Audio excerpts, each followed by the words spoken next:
Hello বন্ধুরা, আজকে আমি আলু দিয়ে দুই ধরনের স্ন্যাক্স বানিয়ে দেখাবো, যেটা বানাতে খুবই অল্প সময় লাগবে। আমি একটা বাউলে দুটো সেদ্ধ আলু ম্যাশ করে নিয়েছি।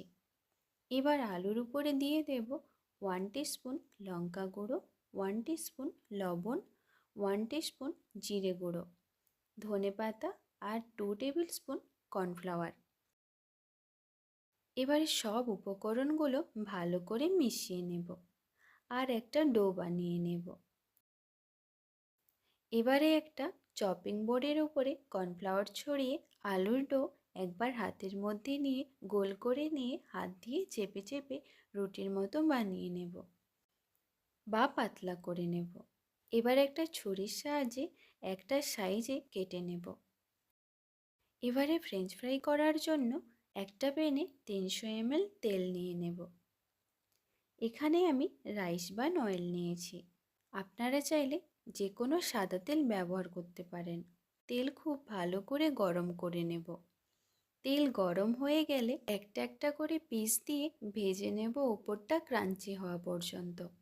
পিসগুলো যেন এক একটার সাথে লেগে না থাকে, তাই কম কম করে পিসগুলো দিয়ে ভেজে নেব।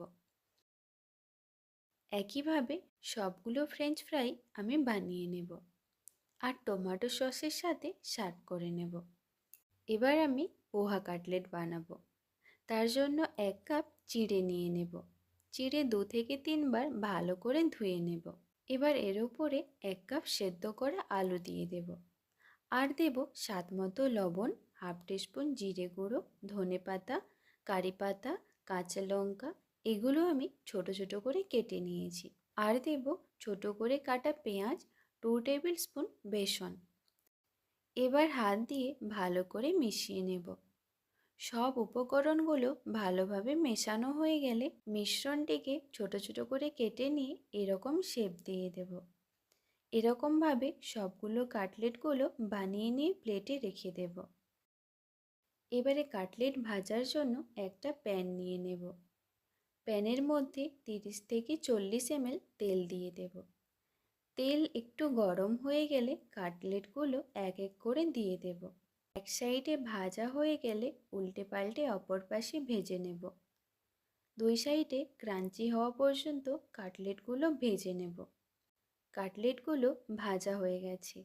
এবার এগুলো তুলে নেব আর বাকি কাটলেটগুলো সেম পদ্ধতিতে ভেজে নেব।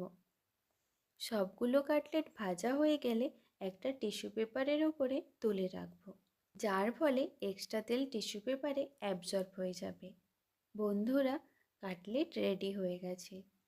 গরম গরম কাটলেট আমি টমেটো সসের সাথে সার্ভ করে নেব। এরকম আরও নতুন নতুন স্ন্যাক্সের রেসিপি যদি আপনারা দেখতে চান, তাহলে অবশ্যই আমাকে কমেন্ট করে জানাবেন।